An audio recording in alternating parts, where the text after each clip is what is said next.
gänget och välkommen till en ny video. Den här veckan tänker jag att jag ska svara på lite frågor om bröllopet i och med att jag la upp bröllopsvideon för här om veckan. Och det ska bli så kul för att ni har fortfarande en del frågor, så att jag tänker att vi kör igång på en gång. Och första frågan som många har frågat är liksom vart mina bröllopsklänningar kommer ifrån. För jag hade ju inte bara en, inte två utan 3 stycken. Och min själva huvudbröllopsklänningen, jag klipper in en bild, är ju ifrån Milagro. Jag vet tyvärr inte märket på den för att jag frågade inte om specifika märken när jag provade klänningarna. Men den var så fin. Och jag gjorde ju om den lite, så att vi gjorde om lite, liksom körde over the shoulder ärmar och sånt där. Så att det går ju att göra på Milagro också. Det visste inte jag, för jag trodde liksom när man köper en färdig klänning att man köper en färdig. Men det gick att göra vissa liksom justeringar. Väldigt, väldigt nöjd med det valet, kände mig som en prinsessa. Klänning nummer 2 så sydde jag upp, så att jag sydde upp den utifrån en klänning som hette typ Diana dress eller Diane dress, som kommer från ett jättedyrt märke som hette typ så Netta någonting. Jag klipper in en bild på den dyra klänningen. Och så att jag försökte liksom göra en kopia av den. och den körde jag under middagen. Och sen så till liksom festklänningen så sydde jag också upp. Och där körde jag ju det var en tjej som skrev till mig som precis hade börjat sy upp liksom bröllopsklänningar. Och hon bor i Alingsås. Det var ju den här processen har jag ju tagit med er på.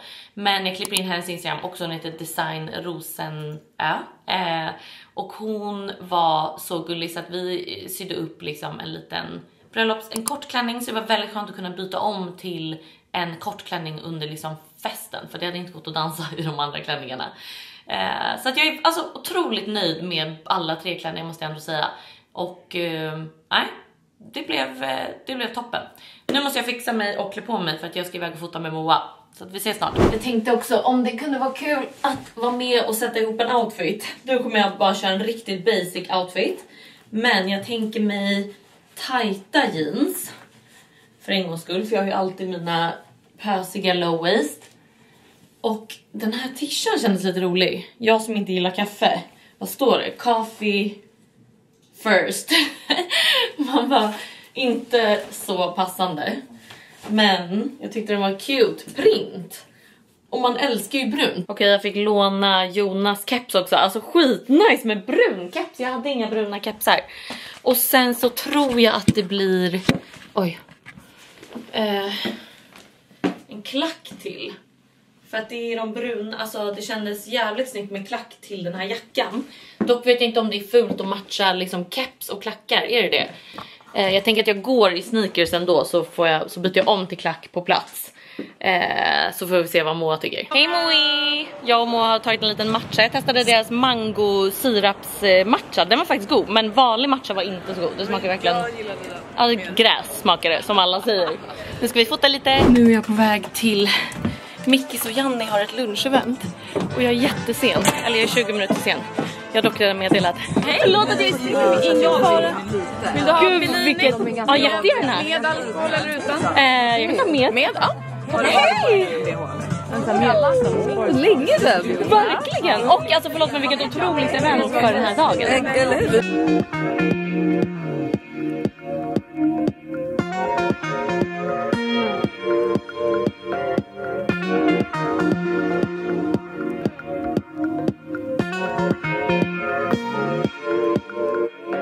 Herregud vilket mysigt event. Alltså klockan sprang iväg, jag kom ju dit 20:12 och nu är klockan 20:02. Alltså vad hände med tiden? Men otroligt trevligt event. Det är därför det var så jäkla mysigt. Det var så intimt och litet så att vi satt ju bara och babblade. Och tiden bara sprang iväg. Så nu måste jag hem och hinna jobba lite innan jag ska iväg på ett till event. Det är premiären av Girls of Stockholm, den nya reality-serien med några av mina kära vänner. Det är ju Klara, Hanna, Lovis och Alice som är the stars of the show. Och Lojsan är ju med lite också. Så kul. Vi kommer dock missa för att vi ska också fira Lolo B ikväll på middag. Hon fyller ju 30. så vi kommer behöva smita från eventet. Men det ska bli kul. Jag är hemkommen. Jag tänkte att jag skulle öppna. Det stod 2 bud utanför dörren. Jag har redan börjat smygöppna. Det ena kom ifrån Cetaphil, som jag älskar. Och de har alltså släppt en 6-hour fast clear pimple patch. Alltså jag älskar ju såna pimple patches. Men så nice med ett så här snabbverkande 6 timmars. Det här kommer Jonas älska. Och sen så tänkte jag att jag kunde passa på att svara på en till fråga om bröllopet. Och det var, vad var budget ungefär? Och vad bjöd ni gästerna på? Vad fick de betala för själva? Sen vill jag också kika in. Alltså gud, man bara har 3 konversationer samtidigt. Prata klart innan du går vidare. Men jag bytte om till träningskläder. Och jag fick hem den här Lululemon-tröjan från Celsius. Alltså, man älskar Lululemon. Jag känner mig som en riktig clean girl. Förlåt, men jag ska öppna det här samtidigt också. Så ni får titta på någonting och inte bara när jag pratar. Men det här är från Charlotte Tilbury. Jag älskar Charlotte Tilbury. Och de har tydligen släppt nya grejer, några nya produkter i deras Pillow Talk-serie. Men budget var typ, jag tror vi sa, första mötet sa vi typ 300 000, 350. Och sen var det några möten in som de var så här: kan ni tänka er att höja budgeten någonting? Och jag bara, kanske lite, men säg ingenting till Jonas då. I sådana fall max 400. Och det var väl typ alltså där omkring det landade. Det var ju det som är så jäkla nice när man har bröllopskoordinatorer, för de håller ju allting inom budget. Sen är det ju svårt, alltså vissa grejer kostnader var ju rörliga, typ alkoholen som vi skulle köpa ner i Frankrike, det visste vi inte förrän vi hade handlat det på plats liksom. Och herregud, vilket gulligt bud! Oh my god, jag har fått stickers. Och jag har ju stickers på min dator. Nu känner jag att jag behöver byta ut några till Pillow Talk. Fy fan vad nice. Okej, det är lite nya. Nej men gud, det här är det gulligaste jag sett. Vad är det här? Hjälp, jag andades in för mycket luft. Oh my god, det här är det gulligaste jag sett. Herregud vad kul. Okej, det är en blush. Och sen är det den här älskar jag. Jag har den i jag hade den i dark medium. Det här är fair medium. Jag gillar ju egentligen lite mörkare. Men sen är det lite läppstift i olika färger. Oj vad cute. Jag ser ju dock att det här är inte, men gud, alltså ser ni printet? Oj, riktig alltså smink-youtuber som håller så här. Men det är små hjärtan på. Fy fan vad gulligt, det här är det gulligaste jag sett. Den färgen är dock för just för mig. Jag gillar ju mer mörkare. Och vad vi bjöd gästerna på versus vad de fick betala. Alltså de fick betala flyg och boende själva. Oj, vad fin. Men vi bjöd ju då på liksom hela bröllopet. Så dag 1 med middag. Dag 2 med de som bodde på boendet fick lunch och middag. Och dag 3 poolparty med brunch. Gud, vad fina. Så det känns som att det är det vanligaste när man har alltså destination bröllop eller vad man ska säga. Men alltså så har man möjligheten, oj det här var nog mest min färg, gud vad fin. Hade man haft möjligheten att bjuda folk på boende hade jag jättegärna gjort det, men det blir liksom absolut för dyrt. Sen är ju vi så tacksamma att liksom våra närmsta, det blir lite som en naturlig selektering, för att de som liksom alltså de som tycker att det är värt att lägga de pengarna på en, eller vad man ska säga, det är ju typ ens närmsta. Så att de såg det väl lite som att de fick en egen semester typ. Ja, jag vet inte.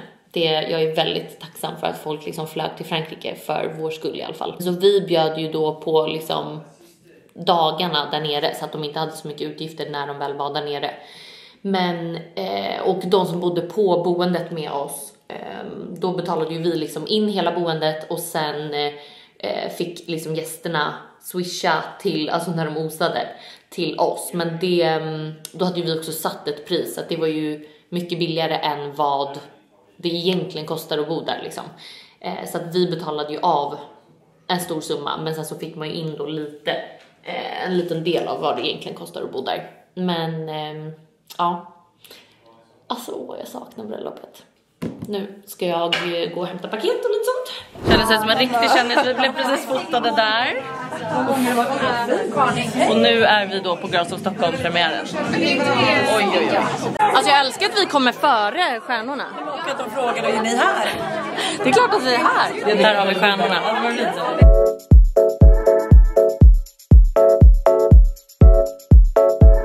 Här har vi stjärnorna.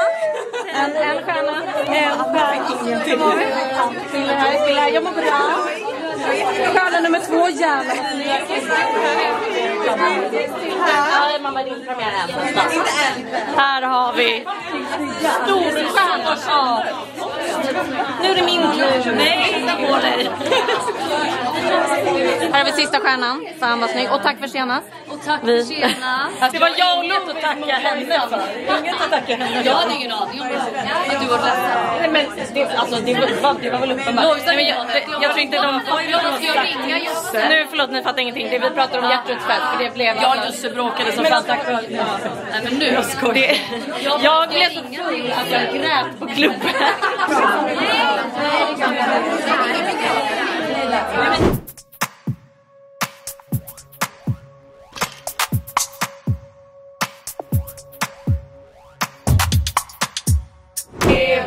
Jag må leva ut i 100 år. Ja visst ska hon leva, ja visst ska hon leva, ja visst ska hon leva ut i 100 år. Vi går givetvis. Ja, men jag har fått mina steg upp i.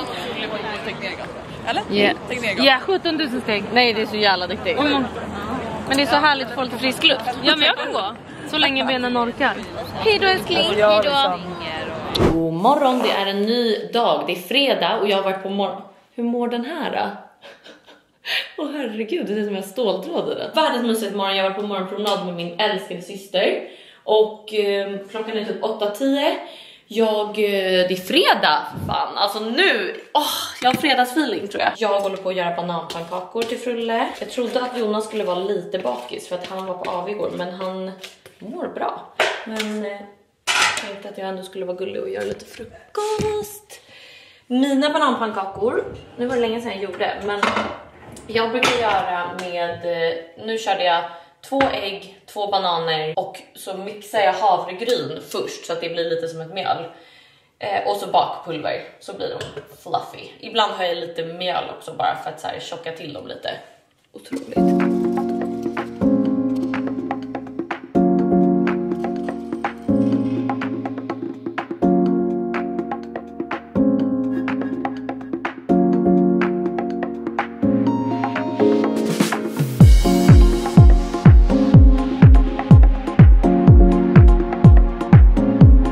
Jag tänker att jag ska svara på lite fler frågor. En fråga var vad vi hade för låtar till, alltså i bröllopet. Och vi hade ju, alltså de bästa låtarna. Jonas, du ska verkligen ha cred för att du hittade så jävla bra låtar. Lojsan pratade här om dagen att så här, Jonas låt när killarna kom in var så mycket gåshud. Det var så bra val. Först skulle killarna gå in under ceremonin, alltså Jonas och hans marskalker. Och de gick in till Aloe Black med The Man. Det heter den här I'm the man, I'm the man, I'm the man. I'm the man, I'm the man, I'm the man. Yes I am, yes I am. Alltså hur bra? Alltså det är så jävla bra val. Sen så liksom har killarna gått fram, står där. Då kommer den här låten på. Alltså jag kommer börja gråta. Det är en fransk låt som är så jäkla fin. Härifrån kör du, när det är pianospelet. Och sen sjunger han ju Je te laisserai des mots. De sjunger på franska. Den är så fin. Alltså älskar den låten. Och det, alltså gud jag blev typ blödig. Men det var så fint moment. Alltså jag är så nöjd med det låtvalet. Ut från ceremonin.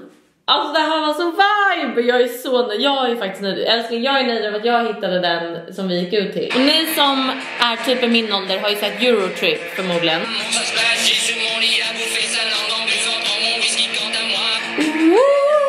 Alltså otrolig låt också. Den låten är så jäkla vibe.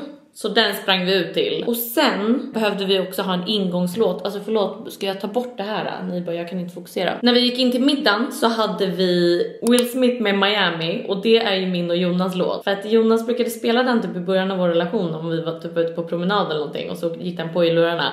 Och man får sån vibe. Och jag blir så glad av den låten. Och jag tänker ju verkligen på mig och Jonas. Så det kändes så mysigt att ha den. Och introt är så nice. Tänk att vi sprang in till den här då till middag. Den är ju väldigt vibe också. Buzzing in the club where the heat is on. Welcome to Miami. Och sen hade vi också ett val till vår första first dance. Då började ju vi, och sen var det också någon som frågade det, så jag tänker att jag vevar in den. Tips på kul sätt att köra igång dansgolvet. Vi körde ju då att vår första dans skulle vara liksom på dansgolvet. Så att då samlades ju alla runt oss för att kolla på vår första dans. När vi övar dagen innan alla gäster kommer. Alltså det är så gullig video, förlåt men vi är så pirriga. Vi körde ju till en låt som också är alltså min och Jonas låt, för att jag tänker verkligen på oss när jag hör den. Den heter, gud jag blir typ alltså blödig. 2 lyckliga dårar. Och man bara, det är verkligen jag och Jonas. Alltså otrolig låt, jag får gåshud för att det är så mysigt. Det är så här, 2 lyckliga dårar som tror sig veta. Ja, det börjar med att vi dansar till den. Och sen mitt i det är bara, och då blir det everybody dance now. Rock this party, everybody dance now med Bob Sinclair. Och den var ju så vibe. Då kommer vårt brudfölje in. Och då har vi planerat in en dans. Och vi ville ju göra super basic, för det kändes lite jobbigt att liksom tvinga liksom brudföljet att lära sig en dans med all den här stressen. Så att vi körde världens enklaste danssteg som vi bara filmade oss själva, skickade ut till brudföljet och bara lär er de här dansstegen. Och sen dagen innan bröllopet så övade vi på den alltså en gång, och alla var inte ens med då, så att det är helt sjukt att vi fick till det, men det blev asbra för vi körde verkligen en supersimpel dans. Först så blir folk så här, men gud nej, det någonting förstörs med musiken. För vår DJ hade också varit lite dålig under, alltså jag märkte ju inte det här, men han hade tydligen varit lite dålig med vissa låtar. Alltså att det liksom laggade och ja, han kunde inte spela upp någonting och bla bla bla.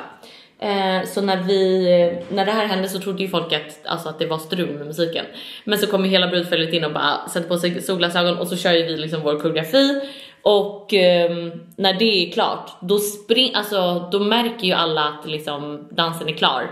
Och vi börjar liksom dansa med folk runt omkring. Så alla bara stormar dansgolvet. Så att det är ett tips att köra, istället för att bara köra en klassisk first dance, att kanske köra någon slags koreografi. Eller bara liksom att det avbryts och det blir liksom en väldigt bra partylåt. Andra bra, alltså vet ni, jag skulle faktiskt kunna dela våra spellistor som vi hade. För att Jonas alltså gjorde ett otroligt jobb med det, måste jag säga. Alla låtar, alltså när vi satt och lyssnade igenom låtarna på alltså festlistan, jag var så här, jag kommer inte kunna liksom ta luft eller sätta mig ner en sekund, för att alla de här låtarna är så bra, så att varenda gång man skulle ha en dansgolvet och det kommer på de här låtarna, så kommer jag behöva vända om och dansa. Och det var ju typ så det var, för att vi stod alltså på dansgolvet absolut hela kvällen. Men jag är så nöjd med våra låtar. Jag tänker att jag kan dela Jonas spellistor i beskrivningen. På tal om musik var det någon som frågade vad vi hade för musik, om vi hade DJ eller liveband. Och vi hade ju DJ, vi ville verkligen ha liveband. Alltså vi ville verkligen ha så mycket livemusik det bara gick. Men det var ju någonting som vi behövde dra in kostnaden på. På tal om liksom hålla in nere kostnader och sånt, så var det ju våra bröllopskoordinatorer som liksom budgeterade allt sånt här. Så att vi sa ju bara vad vi drömde om. Och vi var så här, vi vill verkligen ha typ liveband eller, alltså, och då kollade ju de på möjligheterna och de var så här, det kommer bli för dyrt. Det är ju så dyrt med livemusik liksom. Så att alltså, vi ville egentligen ha det dag 1, vi ville ha det på själva vigseln. Vi ville typ ha det så mycket som möjligt. Det enda vi lyckades hitta som ändå var rimlig peng var en saxofonist. Så det hade vi under själva, alltså slutet på middagen, så kom han. Och det var alltså så bra tips. Det var skitkul. Han var ju verkligen vibe. Det är liksom bröllopskoordinatorerna som har hjälpt att hålla nere vissa. Vi höll nere kostnaden på typ alkohol till exempel, för att det blev billigare, för att vi köpte det själva. Alltså vi åkte mer, jag har ju dokumenterat allt det här på TikTok, men vi åkte liksom och handlade all alkohol i matbutik och gick liksom 40 vändor med alltså vi köpte så mycket alkohol. På tal om alkohol så var det någon som frågade om dricker folk mer eller mindre än man räknar med. Och vi räknade ju väldigt högt för att alltså bröllopskoordinatorerna hjälpte ju oss med det också. De var ju så här, vi vet hur mycket man ska räkna på per person när det är bröllop. Och vad vi förstått det som så är era vänner väldigt party, så att vi har räknat upp det väldigt högt. Vi tyckte ändå att det lät lågt, så att vi sa till dem att kan vi räkna på ännu mer. Så då hjälpte de oss att skriva liksom en lista på hur mycket vi skulle handla, och det blev ju över jättemycket alkohol, så att de hade nog räknat rätt första vändan. Men vi var så här, alltså mycket hellre att det blir alkohol över. Sen tror jag att folk drack inte så mycket dag 3 på poolpartyt som vi trodde att folk skulle dricka. Men som sagt, mycket hellre att det blev över än att det tog slut, för det hade varit katastrof. Ja, det var någon som frågade så här, tänkte ni på något, alltså spara versus slösa, om vad var mest värt att spendera pengar på? Och det är så svårt, för att som sagt, våra bröllopskoordinatorer hjälpte oss så mycket med att budgetera. Vi hade ju aldrig klarat av det själva. Men det som var mest värt att lägga pengar på var väl typ alltså bröllopskoordinatorer, bröllopsfotograf, location. Och sen eventuellt liksom, alltså för att vi bryr oss inte lika mycket om mat. Annars känns det som att det är vissa som bryr sig mer om att lägga mycket mer pengar på mat. Men maten var ju det som som inte var nice. För 5 öre själva bröllopsmiddagen. Men å andra sidan så var det så sjukt bra party, så att alltså vi brydde oss inte så mycket. Det var ju nice med liksom att få i sig lite pasta typ. Och sen var det någon som frågade, vad är dina, förlåt det känns som att jag är jätterörig nu när jag pratar. Det känns som att jag hade 3 konversationer uppe samtidigt och att jag inte svarat klart på något. Ni får ställa frågor om det är någonting som känns otydligt. Det är någon som frågar, vad är dina bästa tips för att få en sån otrolig feststämning så snabbt in på vigseln? Och jag antar, alltså det var ju lite party när vi gick ut på vigseln. Men jag tror nummer 1 att man bara att gästerna är party. Våra vänner är ju så roliga. Och vi visste ju typ att så här, det kommer ju bli party på en gång. Det är snarare att så här, försöka att inte folk är för taggade för tidigt. Och sen nummer 2, ha bra bröllops toastmasters. För att Lojsan och Buster gjorde ju verkligen att stämningen blev tipptopp. Och de har lagt upp massa tips på generellt toastmaster-tips liksom i deras podd. Och vi gästade också deras podd direkt efter bröllopet. Så lyssna på det avsnittet så får ni lite tips. Och sen nummer 3 är ju typ också att vi hade liveband. Känns som att det gjorde att det blev, alltså liveband var det inte, men när i slutet av middagen när saxofonisten kom ut, då var det ju game over. Alltså då var det ju så party att det var helt sinnessjukt. Sista frågan nu när jag sitter och sminkar mig, så fortsätter vi med några till frågor sen. Och det är läppkombo. Och jag kommer inte ihåg exakt vad Ramina, världens bästa, klipper in hennes Instagram, världens bästa makeup-artist. Det är så kul för att så här, till och med Lojsan och jag har sett andra, alltså Hanna har börjat boka henne för att hon är, för det första så jäkla grym, men för det andra att hon är så snabb också. Hon är helt otrolig. Det enda kravet jag hade var ju att jag ville ha sån här läpptint. Och sen så fick hon liksom välja vad hon körde över. Så att jag tror att hon har lagt upp, hon har nog en highlight i sin bio. Så gå in på hennes Instagram, annars skriv till henne. Nu vet jag inte exakt vad hon använde på, men vi körde Wonderskin, jag vet inte om vi körde Lovely eller Whimsical, det är någon av de färgerna. Och sen körde hon tydligen då Swedes läpppenna, Charlotte Tilburys läpppenna och Charlotte Tilbury lip plump. Hon har en bild i flödet. Den kombon kan jag tipsa om, det blev verkligen så fint. Men sen så körde vi liksom läppgrejer över. Och det kan ju verkligen tipsa om att köra något form av läpptint. För att på ens bröllopsdag man liksom vill kunna dricka och äta och alltså man vill inte behöva tänka på att gå och reapplya läpppenna hela tiden. Nu ska jag fixa klart mig och börja jobba lite. Det var någon som frågade om jag bytte skor under kvällen och tips på märken / modell. Och jag tog fram mina bröllopsskor, jag tänkte att jag skulle visa dem. De här skorna hade jag dag 1. Alltså jag tror att jag köpte dem på Amazon eller något sånt där. Jag kände bara så här, förlåt, men mina bröllopsskorna kommer ju bli helt förstörda. Det känns ju typ lite onödigt att lägga mycket pengar på dem. För mig var det bara viktigt att hitta låg klack liksom. Det står Zenly, Z HENLI. De var sjukt fina. De här hade jag dag 1. Väldigt gulligt till i och med att jag hade en kort klänning dag 1. Den klänningen är också otrolig. Väldigt många som frågar om. Den är från DATT. D-A-T-T. Kan klippa in en bild på den också. Hela min outfit jag hade för dag 1. Sen på själva bröllopet. Jag har ju en TikTok. Alltså om ni går in på min TikTok och går in i serien som heter bröllopsplanering. Då är det en video där jag gör mina bröllopsskor. För att jag hittade inga bröllopsskor som var bra pris, låga och sköna liksom. De här hittade jag som var helt basic, alltså de hade ingen rosett eller någonting. De här var från Stradivarius, jag köpte dem på Zalando. Och sen så köpte jag sidenband. Och så sydde jag på det, alltså nu mår de ju riktigt dåligt så att jag ska se om jag kan sprätta upp sidenbandet. Men det blev så gulligt. Jag körde de här när jag hade långklänningarna. Och sen så bytte jag om till flipflops när det var dansgolvet. Och då hade ju vi också köpt in, eller jag köpte in flipflops till alla tjejerna. Så vi hade en liten korg där det stod så här: dancing shoes for the girls. Och sen på tal om fest outfits var det någon som frågade, jag har ju redan visat mina looks, men det var någon som frågade när jag bytte om. Och först hade jag ju bröllopsklänningen på mig. Och gifte mig, ni bara jag förstår. Och sen innan, alltså då hade jag den på hela minglet, alltså åt tårta. Som för övrigt, jag kommer inte ihåg i huvudet vad det hette, men jag kan klippa in en bild på Instagramen som gjorde min tårta. Alltså det var ju bröllopskoordinatorerna. Återigen, den var så fin. De bröllopskoordinatorerna skickade bild till mig på 2 olika liksom styles och var så här, vilken vill jag ha. Och då valde vi den med lite rosa. Alltså den blev så gullig. Jag älskade att den var lite så här vintage style. Sen när vi skulle göra entré till middagen, då sprang jag upp och bytte om till den tajta klänningen. Och så hade jag den på hela middagen. Och grejen är, i och med att vi hade bröllopskoordinatorer, alltså jag vill minnas att de liksom sa åt mig hela tiden vad jag skulle göra. Alltså de hade ju tidsschemat. Och det är så otroligt skönt att slippa behöva tänka på någonting. Det är ju någonting som någon frågade om också, så här, vad...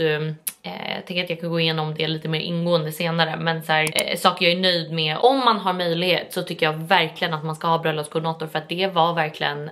Det gjorde ju att vi kunde njuta totalt av vårt bröllop. Och kunna vara, typ känna oss som gäster liksom. Vilket jäkla jobb de gör. Så shoutout till alltså Bon Viola. För att vi alltså, är så nöjda. De tjejerna är så otroligt gulliga. De lyckades göra mitt drömbröllop för...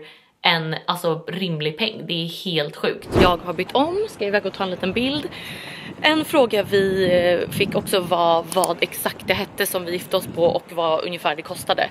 Och jag kan klippa in bilder från den här bröllopshemsidan där man kan boka. Alltså det hette Chateau Le Crost och alltså det var finare än bilderna. Det var så otroligt fint. Jag minns inte exakt vad det kostade. Alltså det kostade ju mer i och med att vi hade 3 dagar. Men jag har inte heller sagt priser på exakta saker.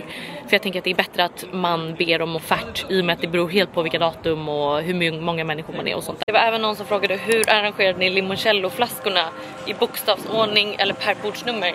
Och vet ni, alltså... Jag såg inte ens dem där, jag såg dem på bild. Men jag missade det helt. Och det var inte jag som fixade det. Så att det var absolut bröllopskoordinatorerna som fixade det. Så att ni får ju liksom kontakta Bon Viola och boka dem om ni vill göra något liknande. Det var någon som frågade om hur vår inbjudan såg ut.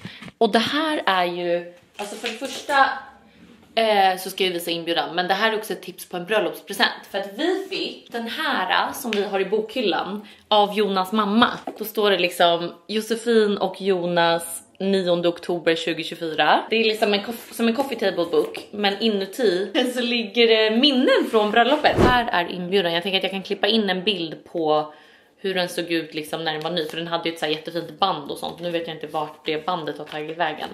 Men det här är så gulligt. Ja just det, så här öppnade man.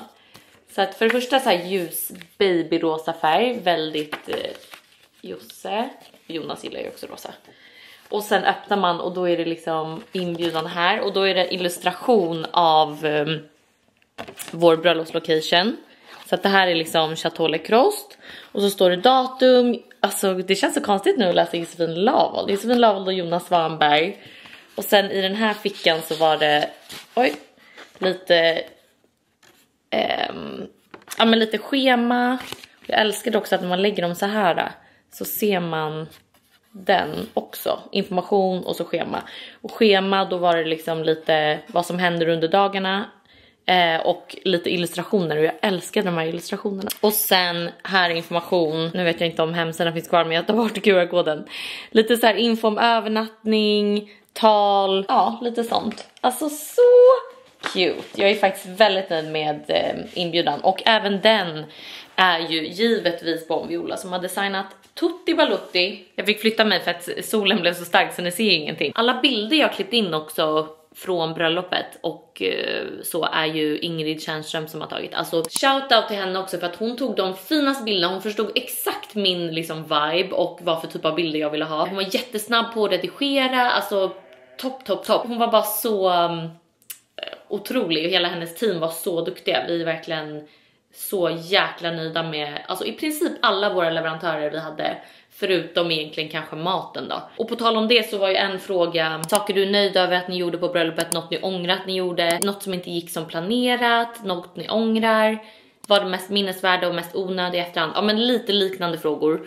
Och det är så svårt att välja ut för att alltså allt med bröllopet var liksom, när jag ser tillbaka på det så tycker jag ju att allt var perfekt. Sen är det klart att det var vissa grejer som inte gick som planerat. Jag vet att vi hamnade lite efter schemat, men man bara, vad gör det? Inga stora grejer som gick fel, vad jag kommer ihåg. Alltså DJ:n var att det var lite strul med det. Och sen var det väl egentligen typ att vi inte var så nöjda med maten. Det var ju svårt att prova innan, i och med att det var i Frankrike. Så att vi fick ju bara chansa och då körde ju vi på så här ganska simpla rätter. Alltså det är svårare att göra fel med pestopasta, för det är ju typ alltid helt okej gott. Till skillnad från om man kör typ något så här kött med något potatis och så här. Det kan ju verkligen bli dåligt liksom. Men tårtan var jättegod och alltså så här, alla måltider runt omkring var goda. Det var ju mer bara själva bröllopsmiddagen som inte var så god. Annars kan jag inte komma på någonting som vi ångrar eller som inte gick som planerat. Jag kan typ inte tycka att det var någonting som var onödigt heller. Det är någonting i och för sig som jag kom på som inte påverkade mig men som påverkade gästerna, som jag pratade med dem i efterhand. Och det var ju typ att det var lite strul och att folk fick vänta en del på transporten med taxis och sånt. Så att det känns som att det hade varit bra